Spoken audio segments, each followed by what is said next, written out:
Iran মার্কিন পারমাণবিক আলোচনায় আরেকটি টুইস্ট। ইরান যুক্তরাষ্ট্রের সাথে দ্বিতীয় দফায় পারমাণবিক আলোচনায় প্রবেশের আগে 3টি শর্ত রয়েছে। তেহরান তার পারমাণবিক কর্মসূচি সীমিত করার বিনিময়ে মার্কিন নিষেধাজ্ঞা থেকে মুক্তি চাইছে। ইরানের শর্ত: ইরান মার্কিন যুক্তরাষ্ট্রের কাছ থেকে পারমাণবিক সম্পর্কিত নিষেধাজ্ঞা দ্রুত শিথিল করতে চায়। ইরান কোটি কোটি ডলারের হিমায়িত সম্পদের এক্সেস চায়। তেহরান চায় চীনা ইরানি তেল ক্রেতাদের ওপর মার্কিন চাপের অবসান।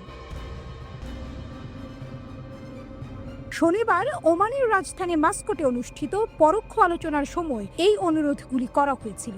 বৈঠক সম্পর্কে ব্রিফ করা ইরানি এবং ইউরোপীয় কর্মকর্তাদের মতে এই আলোচনা কয়েক বছরের মধ্যে ইরান এবং মার্কিন যুক্তরাষ্ট্রের মধ্যে সর্বোচ্চ পর্যায়ের আলোচনার সূচনা করেছে। উভয় পক্ষই মাস্কট আলোচনাকে ইতিবাচক এবং গঠনমূলক বলে বর্ণনা করেছে। হোয়াইট হাউস দীর্ঘদিন ধরে স্থগিত আলোচনায় ওমান বৈঠককে এক ধাপ এগিয়ে বলে উল্লেখ করেছে।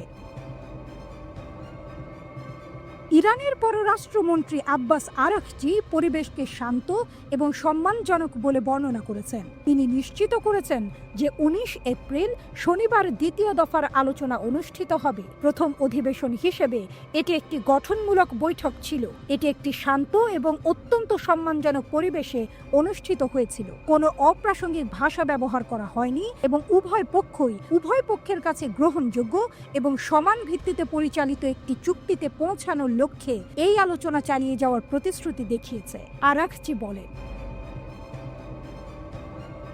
আরাকচি আরও বলেন যে আমেরিকান পক্ষ যত তাড়াতাড়ি সম্ভব একটি চুক্তিতে পৌঁছানোর লক্ষ্য ব্যক্ত করেছে, তবে তিনি স্বীকার করেছেন যে এটি সহজ হবে না এবং উভয় পক্ষের কাছ থেকে প্রয়োজনীয় প্রতিশ্রুতি প্রয়োজন।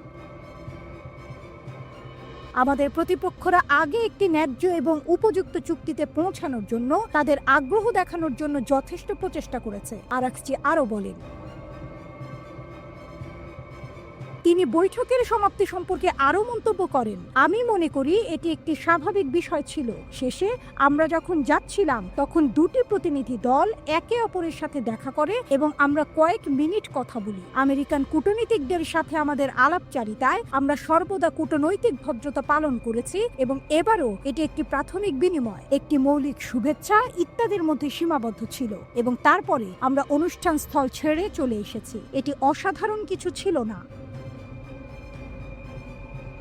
মার্কিন দূত স্টিভ উইটকফ ইরানি প্রতিনিধিদের সাথে পরোক্ষ আলোচনায় ওয়াশিংটনের প্রতিনিধিত্ব করেছিলেন। দুই প্রতিদ্বন্দ্বী প্রতিনিধি দলের মধ্যে মধ্যস্থতা করার জন্য ওমানের পররাষ্ট্রমন্ত্রীকে প্রশংসা করা হয়েছে। মার্চের শুরুতে রাষ্ট্রপতি ট্রাম্প ইরানের সর্বোচ্চ নেতার কাছে একটি নতুন চুক্তির জন্য একটি চিঠি পাঠিয়েছিলেন এবং ইরান যদি আলোচনার মাধ্যমে চুক্তি প্রত্যাখ্যান করে তবে সম্ভাব্য সামরিক প্রতিক্রিয়ার বিষয়ে সতর্ক করেছিলেন। ইরানের রাষ্ট্রপতি মাসুদ পেজেশকিয়ান বলেছেন, তেহরানের নেতৃত্বে মার্কিন যুক্তরাষ্ট্রের সাথে সরাসরি আলোচনা প্রত্যাখ্যান করেছে। তেহরান জোর দিয়ে বলেছে, ভবিষ্যতের আলোচনা কেবল তৃতীয় দেশের মাধ্যমে মধ্যস্থতা করা উচিত। মার্কিন যুক্তরাষ্ট্র মাস্কোটে ইরানের ইউরেনিয়াম সমৃদ্ধকরণ কর্মসূচি বন্ধ করার দাবি করেনি, বরং পারমাণবিক পদার্থকে অস্ত্রে পরিণত করা থেকে বিরত রাখার উপর দৃষ্টি দেওয়া হয়েছিল।